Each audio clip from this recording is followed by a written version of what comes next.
Financiamento de golpe fiado é a nova modalidade. Golpe com bala de gude e agora explosão de prédio público com fogo de artifício. Bolsonaro foi indiciado e a esquerda se deliciando, clamando por prisão imediata, sem esperar por um julgamento justo e sem trânsito em julgado, como ocorreu com Lula, e ansiosos por ver o ex-presidente na cadeia, um sonho de Lula e seus aliados. O PT, em nota, rotula Bolsonaro e seus seguidores como uma quadrilha.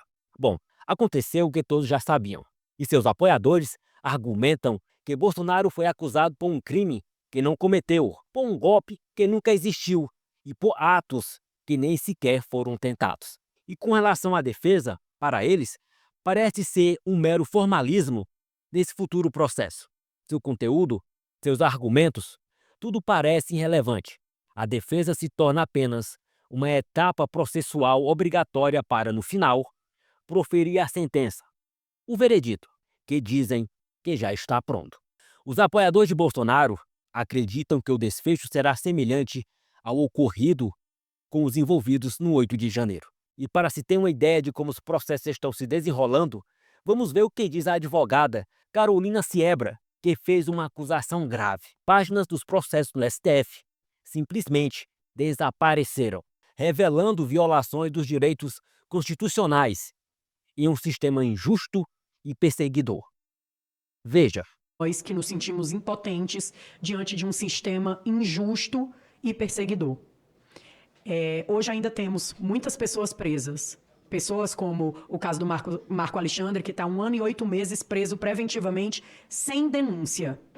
Isso é de arder os ouvidos de qualquer advogado. Temos outros, como o caso do Lucas Brasileiro, que retornou à prisão por risco de fuga de terceiro. Outras pessoas fugiram e o ministro acreditou que os outros surgiriam também, mesmo ele cumprindo medidas cautelares como o uso de tornozeleira eletrônica de forma abusiva, porque o CNJ prevê a revisão de 3 em 3 meses e nunca foi revisado o uso da tornozeleira eletrônica. Ele estava em casa quando foi preso. E a alegação é essa, risco de fuga. Os demais que continuam presos também estão presos por risco de fuga. Preventivamente. Na verdade, a gente pode dizer que não é uma prisão preventiva. Eles estão cumprindo pena antecipada, o que é proibido no nosso ordenamento jurídico. Mas, senador, eu gostaria muito de não estar aqui hoje pedindo que o devido processo legal seja cumprido, que as garantias constitucionais dessas pessoas sejam preservadas. Eu não queria, de fato. Mas todo dia a gente ouve os ministros do STF que mais parecem influencers, aparecendo na televisão e falando, fazendo piadinhas e chacota com a dor e o sofrimento alheio. O ministro, que hoje é presidente do STF, falou que a anistia não caberia porque essas pessoas não estão condenadas, todas em sua grande maioria. Ora, veja bem, o ministro agora fala em legalidade. Como esse mesmo ministro pode falar em legalidade diante de tantos processos ilegais que passam diante do nariz dele? Que ilegalidade de ocasião é essa dele? A gente não está numa mesa de self-service, onde a gente escolhe o artigo que tem que aplicar e o artigo que não tem que aplicar. Os artigos da Constituição, os direitos fundamentais das pessoas, que são cláusulas pétreas da nossa Constituição, que não podem ser modificados ou abolidos, eles têm que ser utilizados. E não é o que acontece hoje. Essas pessoas não eram para estar sendo julgadas pelo STF. Na nossa doce ilusão, no dia 8, 9 de janeiro e dias seguintes, ali, a gente acreditava que teríamos um processo justo. A gente acreditava que essas pessoas que iriam passar pela audiência de custódia iriam ser liberadas porque aquela prisão era completamente ilegal. As pessoas que estavam aqui dentro do Senado, a casa que menos sofreu dano no seu plenário, todas as pessoas que foram presas dentro do Senado estavam dentro do plenário. E ficaram dentro do plenário porque a polícia aqui disse que era o lugar mais seguro. Mas, na verdade, eles estavam sendo feitos reféns até receberem ordens superiores de prenderem essas pessoas. Alguns deles nunca saíram da prisão, continuam presos. E como o caso do Marco Alexandre, que sofreu um problema de saúde, que teve que ser levado para outro local, tivemos o Claudinei, que hoje está em Minas Gerais, foi recambiado para lá. Temos hoje o pastor Jorge, o senhor pastor Shalom, conhecido na prisão, que está com um caso grave de cardiopatia que ele não tinha. Hoje ele tem um sopro cardíaco de 6, nível 6, que é o último nível. Uma bomba relógio. E com todos os estudos e doutrinas médicas, ele é meu cliente, senador, eu coloquei no processo dele um pedido de prisão humanitária para tratamento de saúde. E a PGR, que outrora tinha aceitado a soltura dele, mas que o ministro não soltou porque ele tinha um nome igual de um criminoso, esse caso é bastante conhecido dos senhores, o nome dele é igual de um criminoso falecido já há muito tempo. E a PGR já tinha deferido a soltura dele, se manifestado pela soltura, e o ministro deixou preso por conta desse homônimo. Hoje ele padece de um problema no coração e a mesma PGR se manifestou que ele passasse por uma junta médica. Não sabemos se ele irá passar pela junta médica essa semana ou se mesmo ele irá aguentar passar pela essa junta médica.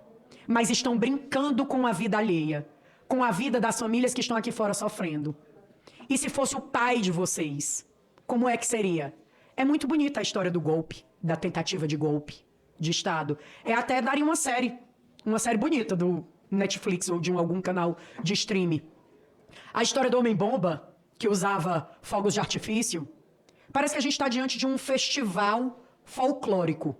Um golpe sem armas, pessoas sem poder de dar o golpe, ninguém para assumir aquele poder quando o golpe fosse dado, pessoas que esperaram a polícia chegar, grandes criminosos que esperam a polícia chegar. Diferente daqueles que essa justiça, que se diz justiça, não foi capaz de ir atrás, que foram os que escalaram os prédios do Congresso. Só temos uma pessoa presa que a gente tem imagens de fato, que é aquele rapaz do relógio, que, por sinal, a Polícia Federal colocou as imagens, eu até agradeço por isso, depois de mais de um ano, colocou as imagens, e aquele cidadão lá, ele passa por todas as casas.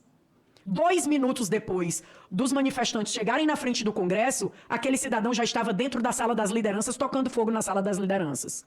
E eu questiono a quem não conhece e quem está assistindo em casa, que não conhece o Congresso. Alguém de vocês sabe onde é a sala da liderança aqui no Congresso? Porque ela não é exposta para todo mundo. Então só sabe quem conhece.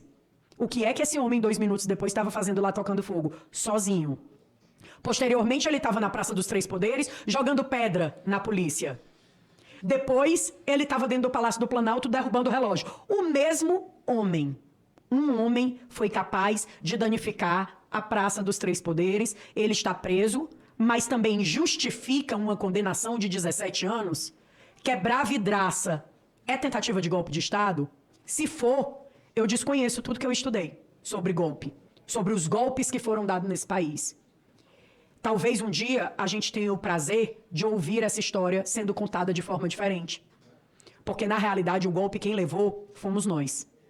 Porque hoje, eu disse até em outra oportunidade aqui, senador, quando a gente tem... O golpe de Estado é muito simples. Um poder ele se sobrepõe a todos os outros e alguém usurpa daquele poder legitimamente eleito, como o ministro Alexandre de Moraes adora colocar nas peças dele.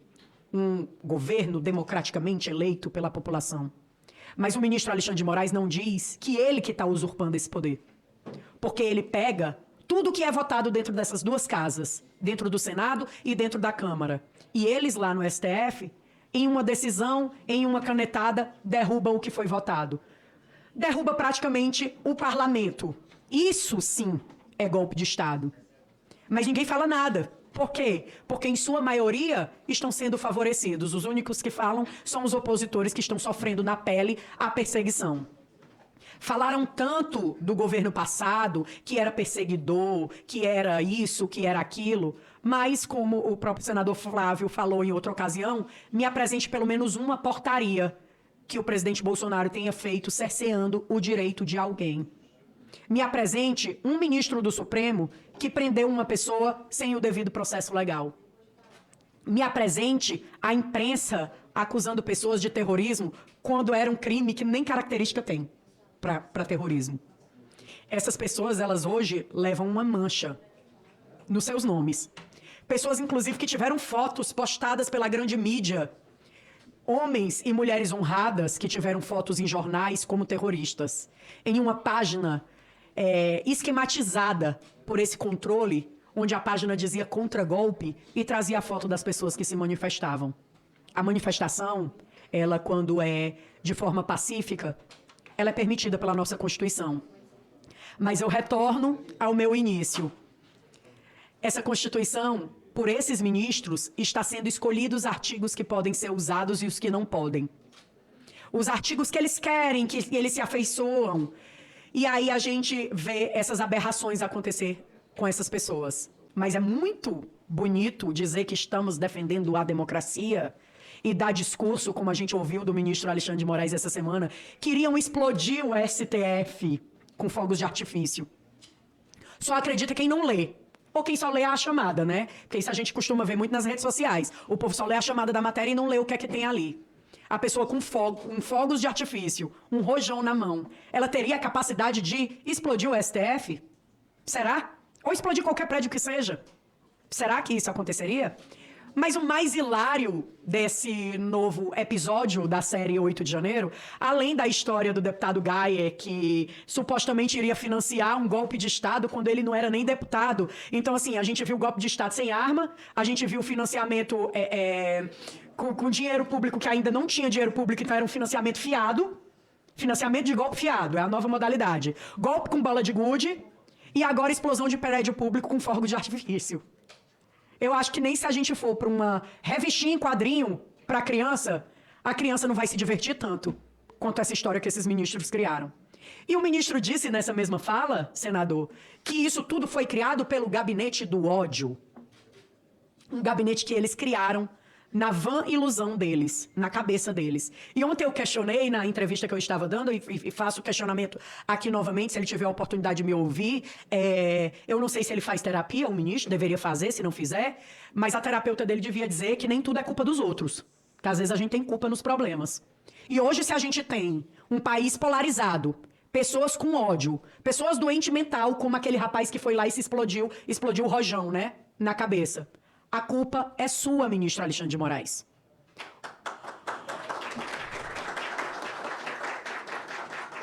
O senhor teve a oportunidade e tem a oportunidade diariamente de pacificar esse país, mas escolhe não fazer. Escolhe deixar pessoas inocentes presas. Escolhe deixar pessoas com problema de saúde grave padecendo dentro de um presídio. E aí eu trago aqui também a história do senhor Sérgio Amaral, que foi transferido da Papuda para o hospital na sexta-feira com um caso grave de pancreatite e passou por uma cirurgia. Todos os familiares que estão aqui sabem o quanto é doloroso você se sentir impotente nessa situação. O sentimento da gente é esse, é de impotência. Eu estudei, eu me formei, eu me especializei, eu sento e eu estudo toda hora sobre uma saída.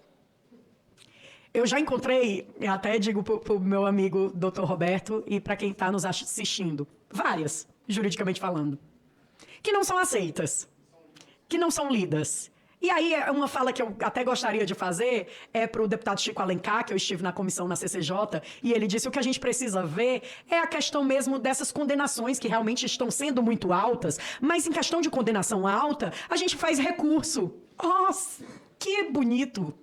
É muito bonito, teoricamente falando. O senhor Chico Alencar ou não sabe, ou faz que não sabe, mas esses recursos são analisados pelo ilustríssimo ministro Alexandre de Moraes, porque ele conseguiu um feito histórico no direito brasileiro.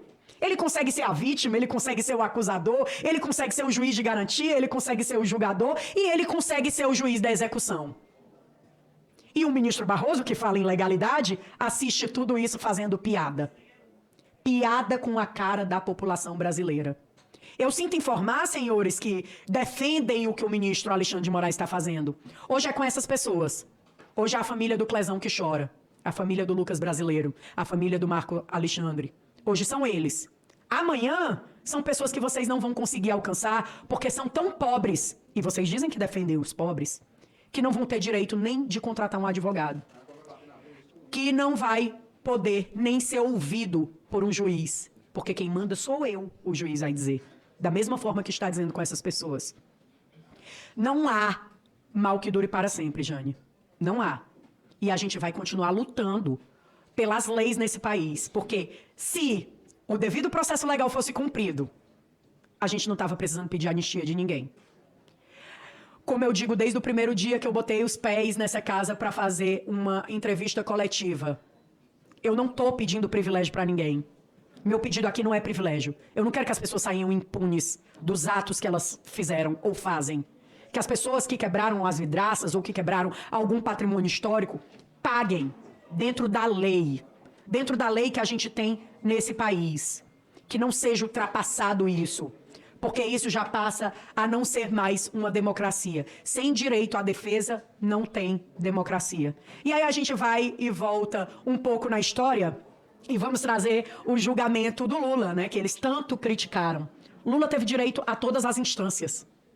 Lula foi julgado por vários juízes e, mesmo assim, descondenaram para ele concorrer a uma eleição, né?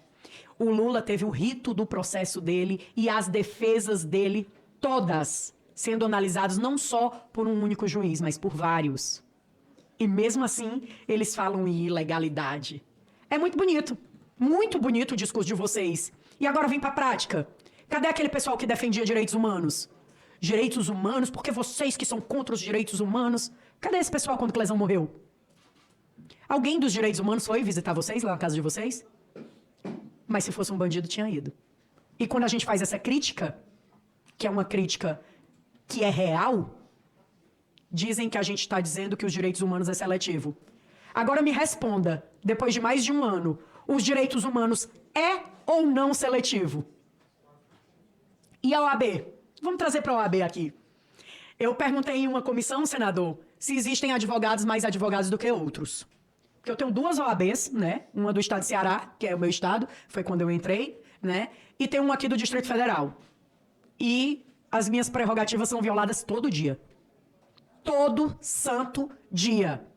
Todo santo dia um advogado é feito de chacota no Supremo Tribunal Federal. Todo santo dia um advogado tem que ir presencialmente pegar a cópia de um processo em pleno 2024. Se implorar em processos físicos e sigilosos. Confesso que até o meu medo ali, quando o ocorrido lá até eu saber de tudo do ocorrido lá do rapaz que soltou o rojão na frente do STF, era que explodissem e sumissem com os processos. Com as provas das ilegalidades que o ministro cometeu. Eu confesso que eu tenho medo que isso vire chamas em algum momento da história.